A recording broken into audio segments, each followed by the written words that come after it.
ఉన్న బంగారాన్ని విడిపించి ఆ రోజు ఆన్లైన్ రేటుకే మేము కొంటాం. Sharma gold company. నమస్కారం, వెల్కమ్ టు సుమన్ టీవీ. నేను గీతాంజలి. ప్రస్తుతం మనతో పాటు ఇస్కాన్ నుంచి ప్రణవానంద ప్రభుజీ ఉన్నారు. ప్రపంచవ్యాప్తంగా ఎన్నో దేశాల్లో ఆ కృష్ణ భగవానుడి లీలల గురించి ప్రవచనాలు చెబుతూ ఎంతో మంది జీవితాల్లో మార్పును తీసుకొచ్చారనే చెప్పుకోవాలి ప్రణవానంద ప్రభుజీ గారు.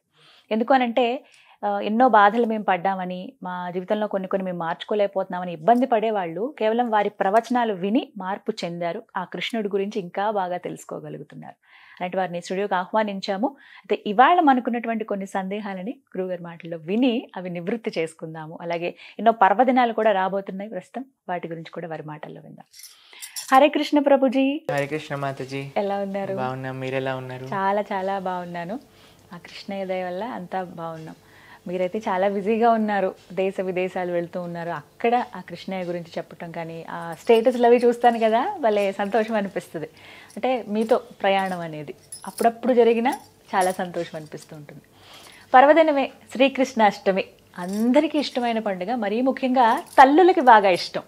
ఎందుకంటే వాళ్ళ పిల్లల్ని చిన్ని కృష్ణయ్యలాగా తయారు చేసి కృష్ణయ్యే వచ్చాడు, ఇంట్లో ఉన్నాడు అన్నట్టుగా మురిసిపోతూ ఉంటారు.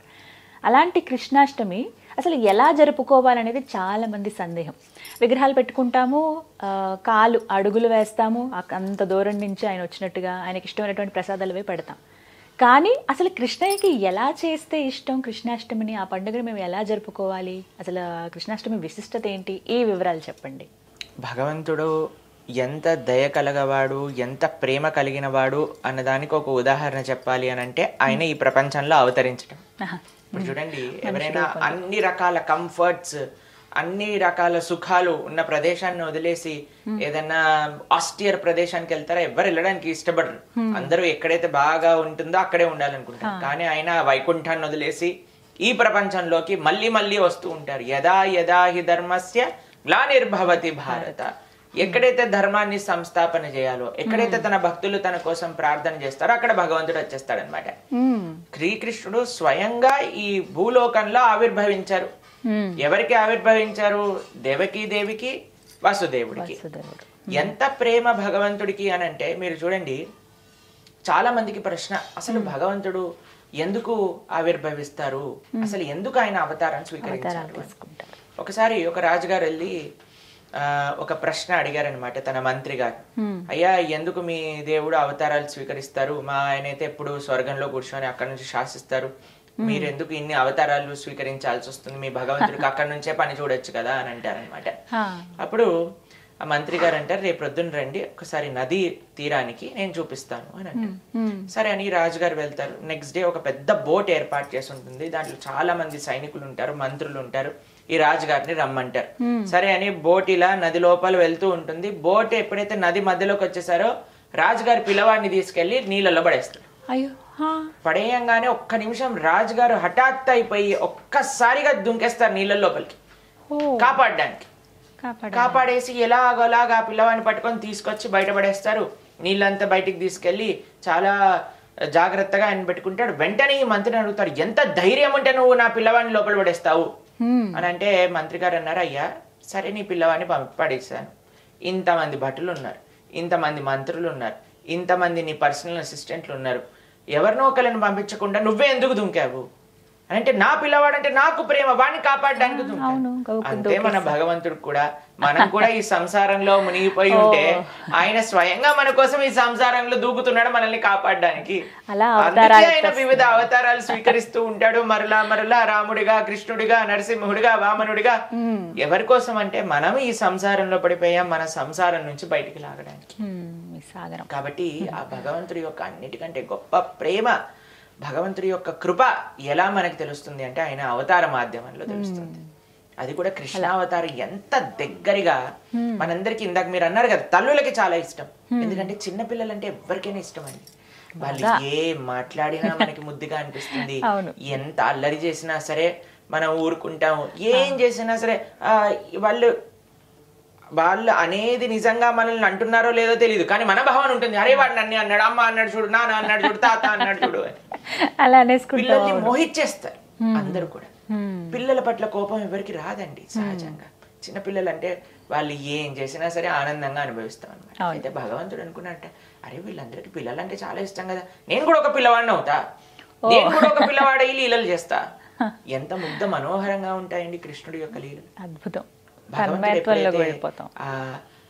కానీ ఒక పిల్లవాడికి భగవంతుడికి చాలా తేడా ఉందండి. ఏ విధంగానో చెప్తాను. ఒక పిల్లవాడు ఎప్పుడైనా మీరు చూసారా, చిన్న పిల్లలు పుట్టంగానే అమ్మా ఎలా ఉన్నావు బాగున్నావా అని పలకరిస్తారా? ఏడిపే తెలుస్తుంది పిల్లవాడు. ఎవరైతే ఈ ప్రపంచంలో పుడతారు. కానీ భగవంతుడు పుట్టినప్పుడు ఏం చేశాడు తెలుసా అండి? దేవకి వసుదేవుల్ని నవ్వుతో పలకరించాడు. ఆయన ఆవిర్భవించటమే చిన్న పిల్లవాళ్ళ ఆవిర్భవించలేదు, శంఖచక్ర గదా పద్మాలు పట్టుకొని ఆవిర్భవించారు. జలధరు దేవు నాజాను చతుర్బాహు సరసీలు జాక్షు విశాలాక్షు జారు గదా శంఖ చక్ర పద్మ విలాసు కంఠ కౌస్తువమణి కాంతి బాను కమనీయ కటిసూత్ర కంకణ కేయూర శ్రీవత్సలాంచ నాంచిత విహారు సులకుండల ప్రభాయుత కుంటల లాటు వైడూర్య మణి గణవర కిరీటు బాలు పూర్ణేందు రుచిజాలు సుగుణాల బాలు భక్తలోకపాలు కృపా విశాలు చూచి తిలకించి పులకించి యొబ్బి చెలరేగ వసుదేవుడు ఉత్సహింపే అంటాడు పోతన గారు భాగవతంలో. ఒక పెద్ద ఉత్సాహంగా ఉండిందనమాట దేవకి వసుదేవులకి.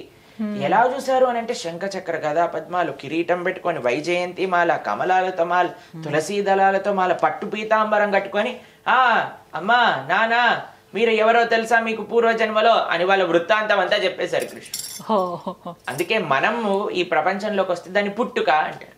కానీ కృష్ణుడు ఈ ప్రపంచంలోకి వస్తే ఆవిర్భవించుట అంటే. ఎలాగైతే సూర్యుడు ప్రతిరోజు ఉదయిస్తారు, సాయంత్రం పూట అస్తమిస్తారు, మనం ఇలా అన్నాం కదండి, సూర్యుడు పుడతాడు సాయంత్రం పూట చనిపోతాడు అంటారా? మనకు కనిపించట్లేదు, ఇంకెక్కడో ఉన్నాడు ఆయన. అంతే. కాబట్టి భగవంతుడు కూడా ఆయనే ఇప్పుడు పుట్టాడు ఇప్పుడు వెళ్ళిపోయారు అనేది ఉండదండి. మనకి కనిపించట్లేదు కానీ ఆయన ఇంకెక్కడో లీలలు చేస్తూ ఉన్నారు. భగవంతుడి యొక్క అవతార ప్రయోజనమే మనందరి యొక్క మనస్సు ఆయన పైన ఆకర్షింప చేయడానికి, ఆయన లీల ద్వారా. అందుకే జన్మ కర్మచ మే దివ్యం అని భగవంతుడు చెప్పాడు భగవద్గీతలో.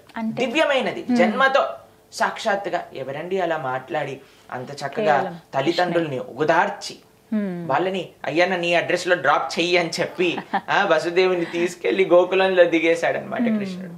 ఎంత ఆనందం, ఎంత ఆనందం చెప్పండి. కాబట్టి ఆ కృష్ణ పరమాత్మ ఆవిర్భవించిన రోజు జన్మాష్టమి. శ్రావణ మాసంలో వచ్చే శుద్ధ అష్టమి రోజు మనం జన్మాష్టమి చేసుకుంటాం. ఏం కావాలి భగవంతుడికి, ఎలా చేసుకోవాలి కృష్ణాష్టమి అని మీరు అడిగారు. భగవంతుడికి ఏం కావాలని పెద్ద లిస్ట్ ఇచ్చేసారండి. అవునా? ఎలా జరుపుకోవాలండి మరి? మీరు ఒక పెద్ద విఐపి వస్తున్నారనుకోండి, ముందే వాళ్ళు లిస్ట్ పంపిస్తారు.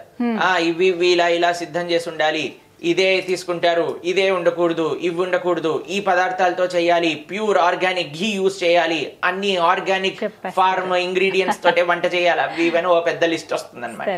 తర్వాత ఇంత సెక్యూరిటీ గార్డులు ఇలా ఉండాలి, ఎవరు ఉండకూడదు, రోడ్ అంతా ఖాళీగా ఉండాలి. మన కృష్ణుడు చెప్పిన ఒక చిన్న నార్మల్ విఐపి, ఒక మెయిన్ పర్సనాలిటీకే ఇంత పెద్ద పెద్ద లిస్టులు పంపిస్తారండి. అనంత కోటి బ్రహ్మాండ నాయకుడు ఎంత పెద్ద లిస్ట్ ఇచ్చాడో ఒకసారి ఆలోచన చేయండి. చెప్పనా ఆయన ఏం లిస్ట్ ఇచ్చాడు? పత్రం పుష్పం ఫలం తోయం, ఈ 4 మాత్రమే ఇచ్చాడు. కృష్ణుడు అడిగింది 4. పత్రం పుష్పం ఫలం తోయం. అన్నిటికంటే చాలా ట్రికీ వర్డ్ ఒకటి యూజ్ చేశాడు ఆయన.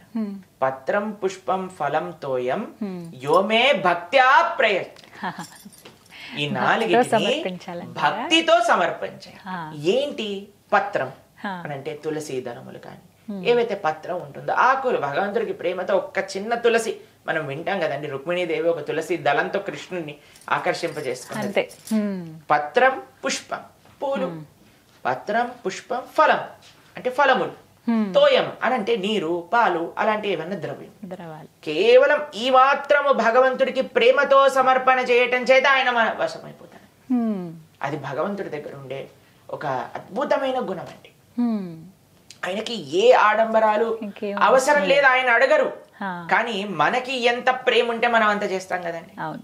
కాబట్టి కృష్ణాష్టమి ఆ కృష్ణుడు మనకి జీవితంలో ఇచ్చిన కృప, కృష్ణుడు అవతరించిన లీలలు ఎప్పుడైతే మనం భాగవతం ద్వారా భగవద్గీత ద్వారా ఆయన ఇచ్చిన బోధనలు ఎప్పుడైతే మనం వింటామో, కృష్ణం వందే జగద్గురు, అటువంటి జగద్గురువుకి మనందరి యొక్క కొంతమంది ఆయనని చిన్న పిల్లవాళ్ళలా భావిస్తాడు, కొంతమంది ఆయనని ప్రియుడిలా భావిస్తారు, కొంతమంది ఆయనని ఫ్రెండ్ లా భావిస్తారు, కొంతమంది ఆయనని స్వామిలా భావిస్తారు, ఒక గురువులా చూస్తారు, కొంతమంది గురువులా భావిస్తారు. అవును. కాబట్టి అందరూ కూడా తమ యొక్క కృతజ్ఞత, తమ యొక్క ప్రేమను కృష్ణుడికి ఎలా తెలుపుకుంటారు జన్మాష్టమి రోజు అని అంటే, మనకి లడ్డు గోపాల్ అని ఉంటారు, ఇలా పాకే కృష్ణుడు ఉంటాడు, లేదా రాధాకృష్ణుల యొక్క విగ్రహాలు ఉంటాయి కొంతమంది దగ్గర. అయితే మనం చక్కగా అభిషేకం చేసుకోవాలి భగవంతుడికి. రాత్రి వరకు, అర్ధరాత్రి వరకు ఉపవాసం ఉండాలి అని నియమం కృష్ణాష్టమి రోజు. రాత్రి 12 o'clock వరకు. అప్పుడు భగవంతుడికి అభిషేకం చేసి నైవేద్యంలో ఆ రోజు విశేషంగా చెప్పన్ భోగం చేస్తారు. మీకు తెలుసా చెప్పన్ భోగం అంటే 56 రకాలు చేస్తారు. 56 రకాల నైవేద్యములు, ముఖ్యంగా తీపి నైవేద్యములు అన్ని కూడా కృష్ణుడికి చేసి, రకరకాల నైవేద్యములు చేసి, తులసి, కృష్ణుడికి పెట్టే ప్రతి ద్రవ్యం పైన తులసి ఉండాలి. అభిషేకం చేసేటప్పుడు నీటిలో తులసి ఉండాలి, పాలల్లో తులసి ఉండాలి, పెరుగులో తులసి ఉండాలి, తర్వాత మనం ఏదైతే తేనె పెడతాం దాంట్లో తులసి ఉండాలి. తులసితో చేసే ఆరాధననే భగవంతుడు స్వీకరిస్తారు. కాబట్టి ఈ జన్మాష్టమి రోజు మీరు భగవంతుడికి చేసే ఆరాధనలో తులసి ఉపయోగం చాలా బాగా చేయాలి. అటు అభిషేక ద్రవ్యములపైన, అటు నైవేద్యాలపైన, దాని తర్వాత భగవంతుడికి తులసి అర్చన. భగవంతుడికి అలంకరణ అంటే చాలా ఇష్టం, మీ అందరికీ తెలుసు. కాబట్టి చక్కగా అలంకరించి ఉయ్యాల్లో వేస్తారు. ఆ రోజు ఉయ్యాల్లో పెట్టి చక్కగా ఉయ్యాలతో స్వామి సాత్వికమైన ఆరాధన అండి.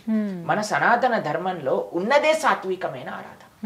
అది ఎవరికైనా సరే సాత్విక ఆరాధననే పరమమైన ఆరాధన అని చెప్పి ఉన్నారు. కాబట్టి చాలా భగవంతుడికి ఎంత సాత్వికం అంటే, కొన్ని తులసి దళాలు పెట్టి, పుష్పములు పెట్టి, చక్కగా పూలతో అలంకరణ చేసి, స్వామికి చక్కగా పట్టు పీతాంబరాన్ని కట్టి, నైవేద్యములు, వివిధ నైవేద్యములు తయారు చేసి, మనకి శక్తి ఉన్నంత నైవేద్యములు తయారు చేసుకోవాలి. చక్కగా భగవంతుడి దగ్గర పేర్చి నైవేద్యములు నివేదన చేసి, దాని తర్వాత ప్రసాదాన్ని స్వీకరించవచ్చు. ముఖ్యంగా ఉండవలసిన ప్రసాదం అంటే ఏంటండి? నైవేద్యం ఏది పెట్టాలి అసలు? భగవంతుడికి వెన్న, దానిపైన కొద్దిగా మిశ్రీ అని అంటారు, మక్కన్ మిశ్రీ ఆయనకు చాలా ఇష్టం. తర్వాత లడ్డూలు చేయొచ్చు. పాలతో చేసిన పదార్థాలన్నీ కూడా స్వామికి చాలా ఇష్టం అని కూడా చెప్తారు. కాబట్టి మెయిన్ గా మనము ఏవేవి స్వామికి చేయవచ్చు సాత్వికమైనవి అని అంటే, ఉల్లిపాయలు, ఎల్లిపాయలు, ఎటువంటి మాంసాహారము ఇవన్నీ వాడకుండా చేసిన పదార్థాలన్నీ కూడా భగవంతుడికి చక్కగా నివేదన చేసుకోవచ్చు. ఆరాధన చేసేటప్పుడు అండి పఠించవలసినటువంటి ఏం మంత్రం జపించాలి ఆ రోజున? మనము శ్రీకృష్ణాష్టమి రోజు మనం కృష్ణ అష్టోత్తరం చెప్పుకోవచ్చు, శ్రీకృష్ణ సహస్రనామం చెప్పుకోవచ్చు, హరే కృష్ణ మహామంత్ర కీర్తన చేసుకోవచ్చు. భగవంతుడికి కీర్తన చాలా ఇష్టం. ఇప్పుడు పిల్లలు ఏడుస్తూ ఉన్నారనుకోండి, మనం పాటలు పాడుతూ ఉంటాం వాళ్ళ కోసం. కాబట్టి కృష్ణుడు చిన్న పిల్లవాడు కదా, కాబట్టి చక్కగా హరే కృష్ణ కీర్తన ఎంత మంచిగా పాడుతూ, వివిధ కీర్తనలు, ముద్దుగారే యశోద, ఎన్ని అన్నమాచార్య కీర్తనలు, త్యాగరాజ స్వామి వారి కీర్తనలు, కృష్ణుడి పైన లేని పాటలా అండి. ఎంతమంది అద్భుతంగా రచించిన కీర్తనలు పాడుతూ ఆయన చిన్న పిల్లవాడిగా భావించి ఆయన ముద్దు చేయాలన్నమాట. ఆ రోజు మెప్పించడానికి ప్రయత్నించాలి. కాబట్టి అలా కృష్ణాష్టమి. దాంతో పాటు విశేషంగా మనమండి ఇంట్లో చేసుకుంటాం పూజలన్నీ, కరెక్టే. కానీ ప్రతి ఒక్క ఉత్సవం ఎప్పుడైతే మనం చేసుకుంటామో, ఒక దినచర్యలో ఉత్సవం రోజు మనం ఆలయానికి వెళ్ళటం కూడా ఒక పద్ధతిగా మనం పెట్టుకోవాలి. ఎందుకంటే ఇంట్లో వీఆర్ కన్స్ట్రెయింట్, ఇన్ని చేయగలుగుతాం. ఇప్పుడు చూడండి, మా ఆలయంలో కృష్ణాష్టమి రోజు కనీసం 2-3 వేల రకాల నైవేద్యములు భగవంతుడికి పెడతాం. 3,000 రకాల 2-3 వేల రకాలు ఉంటాయి నైవేద్యములు కంపల్సరీగా భగవంతుడికి ఉంటాయి. అభిషేకం, మహాభిషేకం, కనీసం ఒక 20-30 ద్రవ్యాలతో భగవంతుడికి అభిషేకం జరుగుతుంది. అలంకరణ వైభవంగా. ఇప్పుడు ఇస్కాన్ ఆదిలాబాద్ లో మేము కృష్ణ జన్మాష్టమి 25,000 మందికి ఏర్పాట్లు చేస్తున్నాం. కాబట్టి వైభవంగా జరుగుతుంది కదండి. కాబట్టి ఆలయంలోకి వెళ్ళి స్వామి ఆలయంలో కూడా మనం ప్రార్థన చేసుకోవడానికి ప్రయత్నం చేయాలి. ఇప్పుడు మన హైదరాబాద్ ఇస్కాన్ లో ఎంత ఘనంగా అబిడ్స్ లో ఉండే టెంపుల్ లో చాలా ఘనంగా కృష్ణ జన్మాష్టమి చేస్తారు. కాబట్టి మన దగ్గరలో ఉండే ఇస్కాన్ టెంపుల్ కి, కృష్ణ మందిరాలకి వెళ్ళి అక్కడ కూడా ఒకసారి దర్శనం చేసుకోండి. అక్కడ ఉండే వాతావరణం వల్ల మనకి ఇన్స్పిరేషన్ వస్తుంది మనం ఇంట్లో బాగా చేసుకోవడానికి తెలుస్తుంది. కాబట్టి చక్కగా ఆలయానికి వెళ్ళటం, గోసేవ చేసుకోవటం. ఎందుకంటే ఆయన గోవులకి అంటే చాలా, కృష్ణుడు అంటే ప్రీతి, కృష్ణుడికి గోవులంటే ప్రీతి, ఇష్టం. కాబట్టి గోసేవ చేసుకోవడం, వీలున్నంత దానం ఆ రోజు అన్నదానానికో, భగవంతుడి యొక్క సేవలకో మనం మన ద్రవ్యాలను సమర్పణ చేయటం కాబట్టి అలా చేస్తూ అటు ఆలయ వ్యవస్థకి చక్కగా మనం దర్శనము దానము అవన్నీ చేసుకోవాలి. అలానే మన ఇంట్లో ఉండే స్వామికి కూడా చక్కగా ఆరాధన, అలంకరణ, నైవేద్యము, దీపధూపాదన్ని కూడా చేసుకోవాలి. మన తెలుగు వారి యొక్క సాంప్రదాయం అంటే దక్షిణ భారతదేశంలో ఇలా అడుగులు వేస్తారనమాట. ఎవరైనా చిన్న పిల్లలు ఉంటే చిన్న పిల్లలతో వేస్తారు, లేదా చేతులతో అడుగులు వేస్తారు. కృష్ణుడు మన ఇంటికి వచ్చినట్టు భావన చేస్తారు. కాబట్టి అన్నిటికంటే ముఖ్యం కృష్ణుడు తేవచ్చు, కానీ కృష్ణుడు పంపించేయకూడదు అనమాట. కృష్ణుడి ఇంట్లోనే ఉంచాలి. కృష్ణుని ఇంట్లోనే ఉంచాలి అని అంటే ఎప్పటికీ ఆయన కృష్ణ జన్మాష్టమి ఒకటి బర్త్డే చేసేసి పాపం పిల్లవాడిని వదిలేశారనుకోవాలి, ఎలా ఉంటుంది చెప్పండి ఆయనకి. అలానే కృష్ణుని పెంచుకుంటూ ఉండండి. జన్మాష్టమి నుంచి కృష్ణుని పెంచుకోవటం అంటే కృష్ణ భక్తిని మంచిగా ఆచరిస్తూ ఉండటం. ఆ రోజు సంకల్పం తీసుకోండి, కృష్ణ ఈ రోజు నుంచి నీ భక్తి శ్రద్ధలతో మిమ్మల్ని ఆరాధన చేస్తాము, ఒక మంచి ధర్మ మార్గంలో భగవద్గీత చదువుతాను, నువ్వు చెప్పిన విషయాలు అర్థం చేసుకుంటాను అంటే కృష్ణుడు ఎప్పుడు ఇంట్లోనే ఉంటాడు, ఇంకెళ్ళడు. నెక్స్ట్ డే మార్నింగ్ ఇంట్లో తుడి చేసిన అడుగులు ఆయన ఇంట్లోనే సెటిల్ అయిపోతాడు పర్మనెంట్ గా. మనకు కానీ భక్తి ఉంటే, మనకు కానీ ఆ ప్రేమ చూపించగలిగింది. కాబట్టి కృష్ణాష్టమి రోజు కాదు, మనకి ప్రతి రోజు కృష్ణాష్టమి. అది మన జీవితాన్ని యొక్క లక్ష్యం. అలా జరుపుకోవాలి. ఒకసారి నమ్ముకుంటే ఉండు అంటే ఆయన ఎప్పుడు మనతోనే ఉంటారండి, అది మాత్రం నిజం. చాలా చక్కగా వివరించారు. చాలా సందేహాలు ఇవి ఎలా జరుపుకోవాలి ఏంటి అనేది. ఇంట్లో పూజ చేసుకోవడం, అలాగే ఆలయానికి వెళ్ళటం, గోసేవ చేయడం అనేది అదొక విధిగా పెట్టుకోవాలి అందరూ. చాలా చక్కగా వివరించారు ప్రభుజీ. హరే కృష్ణ. హరే కృష్ణ.